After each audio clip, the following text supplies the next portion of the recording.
Welcome to Sourav's is learning. আজকে আমি cholesterol সম্পর্কে জানার চেষ্টা করব। কোলেস্টেরল কি, কোলেস্টেরলের প্রকারভেদ, কোলেস্টেরলের প্রয়োজনীয়তা এবং কোলেস্টেরল অতিরিক্ত হওয়ার ফলে আমাদের কি কি সমস্যা হতে পারে। তাহলে আমরা প্রথমে জানব কোলেস্টেরল কি। কোলেস্টেরল একটি মোটা মোম জাতীয় পদার্থ যা আমাদের শরীরের জন্য অত্যন্ত গুরুত্বপূর্ণ, কারণ এই কোলেস্টেরল আমাদের শরীরের হরমোন, ভিটামিন ডি এবং সেল মেমব্রেন তৈরি করতে সাহায্য করে। কিন্তু যদি কোলেস্টেরলের মাত্রা স্বাভাবিকের চেয়ে বেড়ে যায়, আমাদের শরীরের জন্য ক্ষতিকর হতে পারে বা বিপজ্জনক হতে পারে।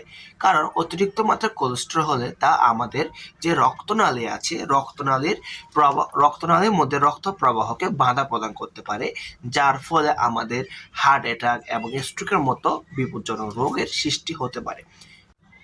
আমরা এখন জানবো কোলেস্টেরলের প্রয়োজনীয়তা সম্পর্কে। কোলেস্টেরল আসলে আমাদের এক নাম্বার হচ্ছে কি সেল মেমব্রেন গঠনে সাহায্য করে। আমরা আমাদের যে কোষগুলো আছে, এই কোষগুলোকে স্থিতিশীল রাখতে কোলেস্টেরল গুরুত্বপূর্ণ। এই কোষ সেল মেমব্রেনের বিভিন্ন জায়গায় বিভিন্ন রকম কোলেস্টেরল পাওয়া যায়। ওদের নাম অনুসারে ওদের অবস্থান অনুসারে নামকরণ করা হয়। 2 নাম্বার হরমোন তৈরি করতে সাহায্য করে। কোলেস্টেরল আমাদের cortisol hormone, estrogen hormone, testosterone hormone গুরুত্বপূর্ণ ভূমিকা পালন করে। এই টেস্টোস্টেরন, ইস্ট্রোজেন এসব পুরুষ এবং মহিলার ক্ষেত্রে গুরুত্বপূর্ণ হরমোন বা গুরুত্বপূর্ণ ভূমিকা পালন করে। 3 নাম্বার ভিটামিন ডি তৈরি। আমরা জানি সূর্যের আলো থেকে আমরা ভিটামিন ডি পেয়ে থাকি। এই কোলেস্টেরল সূর্যের আলো থেকে ভিটামিন ডি তৈরি করতে সাহায্য করে। 4 নাম্বার পাচক রস। আমরা জানি পিত্তথলিতে পাচক রস থাকে বা পিত্তরস থাকে। এই পিত্তরস আমাদের খাদ্য হজমে সাহায্য করে। এই পিত্তরস তৈরি করতে কিন্তু কোলেস্টেরল গুরুত্বপূর্ণ অপরিসীম। এখন কোলেস্টেরল প্রভাবের সম্পর্কে জানবো। আসলে কোলেস্টেরলের সাথে লিপোপ্রোটিন যুক্ত হয়ে এর নামকরণগুলো হয়। আমরা 3 রকমের কোলেস্টেরল সম্পর্কে জানবো। প্রথমে হচ্ছে আমরা এলডিএল, যেটাকে আমরা লো ডেনসিটি লিপোপ্রোটিন বলা হয়। এটাকে অনেকে আমরা খারাপ কোলেস্টেরল বলা হয়ে থাকে, কারণ এটি কি করে আমাদের যকৃৎ বা লিভার থেকে ফ্যাট বা চর্বি নিয়ে আমাদের রক্তনালীতে জমা করে। রক্তনালীতে জমা করার ফলে কি হয়, আমাদের যে রক্তবাহিকা আছে তার মধ্য দিয়ে রক্ত প্রবাহ ঠিক মতো হতে পারে না বা রক্ত প্রবাহে বাধা প্রদান তৈরি করে। এই জন্য ওকে খারাপ কোলেস্টেরল বলা হয়। 2 নাম্বার হচ্ছে আমার এসডিএল, যাকে আমরা হাই ডেনসিটি লিপোপ্রোটিন বলতেছি। এটাকে আমরা ভালো কোলেস্টেরল বলা হয়, কারণ এটি কি করে, এটি আমার রক্তনালী থেকে চর্বি বা ফ্যাটকে নিয়ে আমার লিভারে পাঠায়, যার ফলে আমার রক্তবাহিকাগুলো সুরক্ষিত থাকে এবং রক্ত প্রবাহে কোনো রকমের বাধা হয় না। 3 নাম্বার ট্রাইগ্লিসারাইড। এটি অতিরিক্ত হলে আমাদের হার্ট অ্যাটাকের মতো ঝুঁকি হতে পারে। অনেকে বলে আমরা কিভাবে কোলেস্টেরল বা এসডিএল বা এলডিএলটা কিভাবে পেতে পারি। আসলে এই এসডিএল আমাদের বডি তৈরি করে এবং এলডিএল কিন্তু আমাদের বডি তৈরি করে। কিন্তু আমরা যখন খাবার খাই, অর্থাৎ আপনি যখন কোলেস্টেরল খাবার খাবেন, এই কোলেস্টেরল খাবার থেকে কিন্তু আপনার বডির পারফরমেন্স বা আপনার বডির মেটাবলিজমের ভিত্তি করে কিন্তু এসডিএল তৈরি হবে। অর্থাৎ আপনি যদি কোলেস্টেরল কম খান, কোলেস্টেরল খাবার যদি কম খান, আপনার বডিতে কোলেস্টেরল কম হবে, এসডিএলও কম হবে। যদি আপনি কোলেস্টেরল খাবার বেশি খান কিন্তু আপনি সেটা আপনার বডির প্রপার ইউটিলাইজ করতেছেন না, অর্থাৎ আপনি শারীরিক ব্যায়াম, হাঁটা চলা করতেছেন না, এক্ষেত্রে আপনার বডিতে এইচডিএল এর পরিমাণটাও কমে যাবে। অর্থাৎ আপনার কোলেস্টেরল খাওয়া দরকার। কোলেস্টেরল না খেলে আপনার বডিতে কোলেস্টেরল পরিমাণ তৈরি হবে না। এবং যদিও আপনি কোনো শারীরিক পরিশ্রম না করেন বা কোনো কায়িক ব্যায়াম বা হাঁটাচলা না করেন বা ধূমপান করেন, এক্ষেত্রে আপনার বডিতে এলডিএল এর পরিমাণটা বেড়ে যাবে, কিন্তু এইচডিএল এর পরিমাণটা বাড়বে না। আমরা যখন কোলেস্টেরল টেস্ট করতে যাই, আমরা বলি লিপিড প্রোফাইল টেস্ট, অর্থাৎ আমাদের লিপিড বা আমাদের যে ফ্যাটটার টেস্ট করে। এটার মধ্যে 3 বা 4 রকমের টেস্টের রেজাল্ট থাকে। একটা হচ্ছে টোটাল কোলেস্টেরল লেভেল। এই টোটাল কোলেস্টেরল লেভেল সাধারণত 200 নিচে হলে ভালো ভালো হয়, স্ট্যান্ডার্ড বলা হয়। এবং এলডিএল, যেটা মনে হয় খারাপ, মাথায় রাখবেন এলডিএল লো ডেনসিটি লিপোপ্রোটিন, এটা সবসময় লো হইতে হবে। এটা লো হলে ভালো হবে আপনার জন্য। অর্থাৎ এলডিএল এর পরিমাণ 100 এমজি পার ডিএল এর নিচে থাকা উচিত, এবং এসডিএল এটা যত হাই হবে তত আপনার জন্য ভালো হবে। এটা পুরুষের ক্ষেত্রে 40 এমজি পার ডিএল এবং মহিলাদের ক্ষেত্রে 50 এমজি পার ডিএল হওয়া উচিত বা হয়ে ভালো হয়।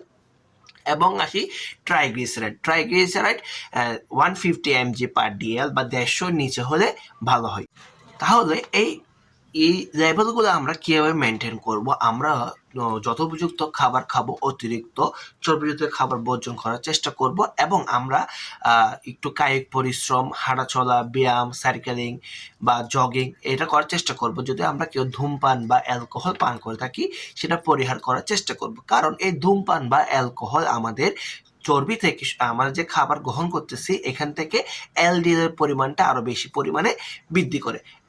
বর্তমানে গবেষণা বলতেছে যে আমাদের এইচডিএল এবং এলডিএল এর রেশিওটা একটা রেশিও হওয়া উচিত, অর্থাৎ আপনার এলডিএল এবং এইচডিএল এর রেশিও 4:1 হওয়া উচিত। অর্থাৎ আপনার বডি যদি 4% এলডিএল থাকে, 1% এইচডিএল হওয়া উচিত। যদি আপনি কোনো রকমের কায়িক পরিশ্রম না করেন বা খেলাধুলা না করেন বা হাঁটাচলা না করেন, আপনার বডিতে এলডিএল এর পরিমাণটা বেড়ে যাবে, কিন্তু এইচডিএল এর পরিমাণটা বাড়বে না। কারণ এইচডিএল হচ্ছে কি, আপনার বডি নিজে নিজেই তৈরি করবে। আপনি কোনো খাবার থেকে এই হাই ডেনসিটি লিপোপ্রোটিন বা ভালো কোলেস্ট্রলটা পাবেন না।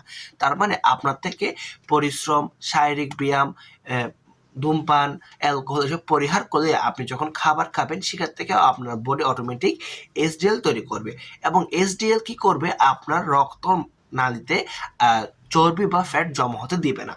কিন্তু এলডিএল কি করবে, আপনার রক্ত বা রক্তনালীতে চর্বি বা ফ্যাটের পরিমাণটা বাড়িয়ে দিবে, যার ফলে আপনার রক্ত প্রবাহ বাধাগ্রস্ত হবে। আপনি এভাবে চিন্তা করে দেখেন, যদি একটা পাইপের মধ্যে দিয়ে আমরা যখন পানির পাইপের মধ্যে যখন আয়রন জমে যায়, পানিটা কিন্তু সহজে আসতে পারে না, বা পানিটা অনেক ময়লা হয়ে যায়, পানিটা আস্তে আস্তে দেরি করে।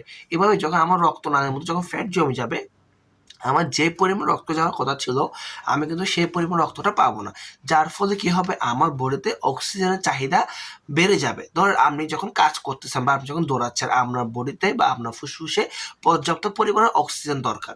তার মানে আমাদের অক্সিজেন কি কেমনে যায়, আমাদের রক্তের মধ্যে দিয়ে কিন্তু আমাদের অক্সিজেনটা আমাদের ফুসফুসে বা আমাদের হার্টে যায়। যদি আপনার এই রক্ত নালী বা যে রাস্তাটা দিয়ে যাবে সেই রাস্তার মধ্যে যদি আমার ফ্যাট জমে থাকে, তাহলে কি হবে, আপনার ঠিক পরিমাণ রক্ত যেতে পারবে না। রক্ত যেতে না পারলে আপনি অক্সিজেন ঠিক মতো পাবেন না, যার ফলে দেখা যায় আপনি যদি অল্প করে হাঁটেন বা অল্প সিঁড়ি দিয়ে ওঠেন, আপনি হাঁপাই যাবেন, আপনি দুর্বল হয়ে যাবেন, আপনি কথা বলার সময় বুকে ব্যথা অনুভব করবেন। এগুলো হচ্ছে আপনার বডিতে হাইডিএল এলডিএল বা আপনার খারাপ কোলেস্ট্রল বৃদ্ধির লক্ষণ। এই জন্য আমরা চেষ্টা করব সবসময় একটা সুস্থ, সুন্দর, একটা পরিপূর্ণ ডায়েট মেনটেন করার জন্য, সবুজ শাকসবজি খাওয়ার জন্য। এইসব যদি আমরা মেনটেন করতে পারি, দেখা যাবে কি আমরা এই কোলেস্ট্রল থেকে নিজেকে রক্ষা করতে পারবো। কোলেস্ট্রল কিন্তু আমাদের বডির দরকার আছে। কোলেস্ট্রল যদি না থাকে, আপনার বডিতে ভিটামিন ডি তৈরি হবে না। ভিটামিন ডি তৈরি না হলে আপনার শরীরের মধ্যে ব্যথা, আপনার মাসেল ব্যথা এসব হওয়া শুরু করবে। তাহলে আমাদের সব কিছুর দরকার আছে, কিন্তু আমি শুরুতেই বলেছিলাম কোলেস্ট্রল গুরুত্বপূর্ণ হরমোন তৈরি করতে সাহায্য করে। টেস্টোস্টেরন, কর্টিসল, এস্ট্রোজেন হরমোন তৈরি করতে সাহায্য করে। এখন আমরা জানবো কোলেস্ট্রল বেশি হলে আসলে কি হয়। 1 নাম্বার, কোলেস্ট্রল যদি বেশি হয়ে যায় আপনার ধমনীর মধ্যে ব্লকেজ তৈরি করবে, অর্থাৎ আমি যেটা বলছি, আপনার রক্ত প্রবাহ বাধাগ্রস্ত হবে, যার ফলে আপনার হার্ট অ্যাটাক বা স্ট্রোকের মতো ঝুঁকি বেড়ে যাবে। তার মানে জিনিসটা আমি চিন্তা করে দেখেন, আপনার যখন একটা ধমনী বা শিরা থাকবে, সেখানে যদি আমার ফ্যাট জমে থাকে, ধরেন এটা আমার ধমনী বা শিরা, এই জায়গার মধ্যে ফ্যাট জমে গেছে, তাহলে কি হবে, এই জায়গায় যেখানে রক্ত যাওয়া কথা ছিল সেখানে যেতে পারবে না। রক্তগুলো এসে এক পর্যায়ে এখানে কি হবে, জমা হতে থাকবে। এক পর্যায়ে এখানে রক্ত জমা হওয়ার পর এটা ফেটে যাবে বা ছিঁড়ে যাবে, এটাকে আমরা স্ট্রোক বলতেছি। তাহলে এই যখন আমরা খারাপ কোলেস্টেরল আপনার রক্ত বাহিকার মতো জমা হবে, তখন আমরা ধমনী ব্লক বা হার্টের ব্লক যেটা বলি, সেটা হওয়ার সম্ভাবনা অনেক বেশি বেড়ে যায়। তারপর হচ্ছে 2 নাম্বার, হাইপার টেনশন বা যাদের উচ্চ রক্তচাপ তৈরি হওয়ার সম্ভাবনা তৈরি হয়। এই সেম কথা, রক্ত বাহিকার মধ্যে ফ্যাট বা কোলেস্ট্রল জমে গেছে, যার ফলে রক্ত ঠিক মতো যেতে পারতেছে না, যার ফলে আপনার হাইপার টেনশন বা আপনার রক্তচাপটা বেড়ে যাবে। 2 নাম্বার, রক্তচাপের সমস্যা, যার ফলে আমি আবারও বলছি সংকীর্ণ বা আপনার রক্তনালী সংকীর্ণ হয়ে যাচ্ছে, এমন যে পরিমাণ অক্সিজেন দরকার সেই পরিমাণ অক্সিজেন পাচ্ছেন না। আপনি শরীরের দুর্বলতা বা আপনি হাঁটলে অল্প করে হাঁটলে দুর্বল অনুভব করেন, সিঁড়ি দিয়ে উঠলেই কাজ করে আপনি নিজেকে অনেক বেশি দুর্বল অনুভব করেন। 4 নাম্বার যেটা ইম্পর্টেন্ট জিনিস, আমাদের কোলেস্ট্রল। যদি আমাদের অতিরিক্ত কোলেস্ট্রল তৈরি হয়, আমাদের পিত্তথলির মধ্যে পাথর হওয়ার সম্ভাবনা থাকে। আমি শুরুতেই বলেছিলাম কোলেস্ট্রল কিন্তু পিত্তরস তৈরি করতে সাহায্য করে বা পাচক রস তৈরি করতে সাহায্য করে। আসলে আমি এই ভিডিওগুলো সাধারণ জনগণের জন্য বানানোর চেষ্টা করি, এই জন্য আমি এখানে কোনো মেডিকেল টার্ম উল্লেখ করতেছি না। তবু যারা আছেন, অনেকে জানেন কোলেস্টেরল ওষুধ থাকে, রোসুবাস্টেটিন, এটোবাস্টেটিন, সিম্বাবাস্টেটিন। এই স্টেটিন জাতীয় ওষুধগুলো মূলত লিপিড লোয়ারিং প্রপোজ হিসাবে কাজ করে, অর্থাৎ আপনার বডিতে যখন কোলেস্টেরলের মাত্রা বেড়ে যাবে, এলডিএল এর মাত্রা বেড়ে যাবে, এই এটোবাস্টেটিন, সিম্বাবাস্টেটিন, রোসুবাস্টেটিন এসব কি করবে, আপনার বডিতে কোলেস্টেরলের মাত্রা কমাতে সাহায্য করবে। যারা এইসব এটোবাস্টেটিন বা সিম্বাস্টেটিন বা রোসুবাস্টেটিন জাতীয় ওষুধ খাচ্ছে, ওদের ক্ষেত্রে সবসময় পরামর্শ দেওয়া উচিত আপনারা এই কোলেস্টেরল জাতীয় ওষুধগুলো সন্ধ্যা বা রাতের দিকে খাওয়ার চেষ্টা করবেন, কারণ আমাদের বডিতে কোলেস্টেরল তৈরি হয় রাতের বেলা। যার কারণে এগুলো যখন খাবেন, আপনি যখন রাতের বেলা খাবেন, এটা আপনার এলডিএল পরিমাণকে বাড়তে দিবে না।